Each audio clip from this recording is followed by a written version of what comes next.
बाबा, आज यहाँ का मौसम कितना सुहाना है। कितनी प्यारी जगह है जी। ये चश्मा कितना प्यारा है। अच्छा बाबा, यहाँ बैठ के आप मुझे कौन सी स्टोरी सुनाओगे? बेटा, जहाँ बैठ के मैं आज आपको एक रीछ और गिलहरी की ही कहानी सुनाऊंगा। एक हरे भरे जंगल में बहुत से जानवर रहते थे। जंगल में एक नदी भी थी जहाँ जंगल के तमाम जानवर पानी पीते थे।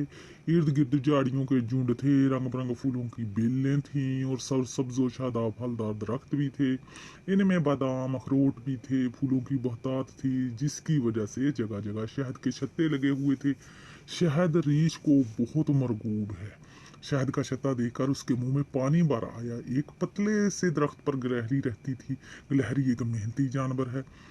दिन भर इधर उधर भागकर बादाम अखरोट और शहद का जखीरा रखती है ताकि बुरे वक्त में काम आ सके। गिलहरी एक साफ सुथरा जानवर है और अपने इर्द गिर्द का माहौल जर्द पत्तों और छोटी टहनियों से साफ रखती है।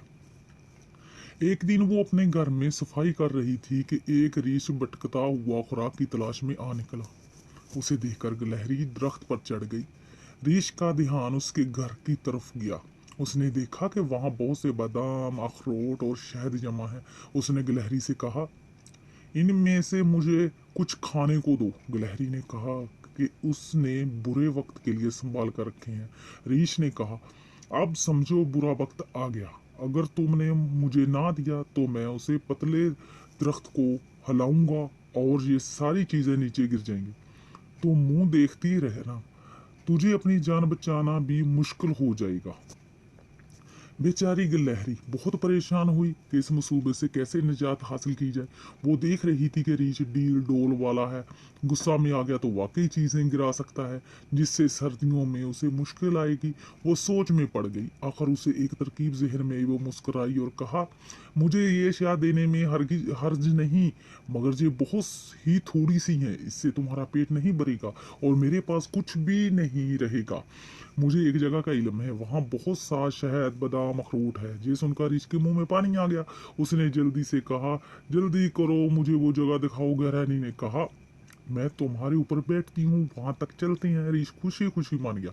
गिलहरी उसके सर पर बैठ गई और कहा, सीधा चलो, बाएं से दाएं चलो, इधर से बाएं, सीधे, इधर दाएं, जरा तेज, बाएं दाएं। रीछ ज्यादा शहद के लालच में भागता रहा। गिलहरी ने कहा, अब रुक जाओ।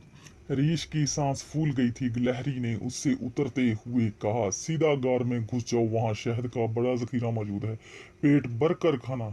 रीछ जल्दी से गार में घुस गया। वो गार शेरों का मस्कन था। जब उन्होंने रीछ को बिला इजाजत गार में घुसते हुए देखा तो वो उस पर झपट पड़े। भूखे रीछ ने बड़ा मुकाबला किया मगर शेरों के सामने ना ठहर सका और जान की बाजी हार गया। गिलहरी ने कुछ देर इंतजार किया। जब शेरों की आवाज मदम हो गई तो वो समझ गई कि लालची शेर अपने अंजाम को पहुंच गया। वो जंगली फूलों फलों को खाती और घर की तरफ रवाना हो गई। देखा बच्चों, लालच बुरी बला है। रीछ लालच ना करता, गिलहरी से कुछ हासिल कर लेता। अब उसने लालच किया तो कुछ ना मिला।